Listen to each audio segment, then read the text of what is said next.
નમસ્કાર મિત્રો, હું છું જયેશ હિરોપરા। આજે વાત કરવાની છે કે પાક ઉત્પાદન વધારવા માટેના મુદ્દાઓ।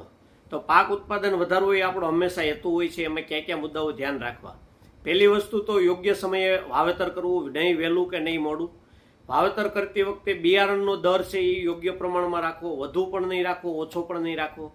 ત્યાર પછી બીજ માવજત યોગ્ય પ્રમાણમાં આપવી। જો કોઈ ફૂગ આવતી હોય તો ફૂગનાશક છે, કોઈ મૂંડા આવતા હોય તો જંતુનાશક છે, એનો પણ પટ મારી શકાય। ત્યાર પછી પાણી સાથે નિંદામણનાશક દવાઓ કે જેથી નિંદામણ શરૂઆતમાં જ નિયંત્રણ થઈ જાય અને બહુ મુખ્ય પાક હારે હરીફાઈ ન કરે। ઉગી ગયા પછી કે જે આપણે આંતરખેડ થઈ શકે તો આંતરખેડ 2 થી 3 વાર કરવી। અને ત્યાર પછી ખાતરના શેડ્યુલ અથવા જે પાકને અનુરૂપ છે એ ખાતર પાયામાં વાવવું। ત્યાર પછી ઉગ્યા પછી ગ્રોથ માટેનું ખાતર, ફ્લાવરિંગ માટેનું ખાતર, ફાલ લાગી ગયા પછી દાણો બંધાતો હોય કે દાણાની સાઇઝ કે વજન મોટી કરવા માટે। ત્યાર ઉપરાંત પાક સંરક્ષણ માટે યોગ્ય જંતુનાશક અને ફૂગનાશકનો ઉપયોગ। નમસ્કાર।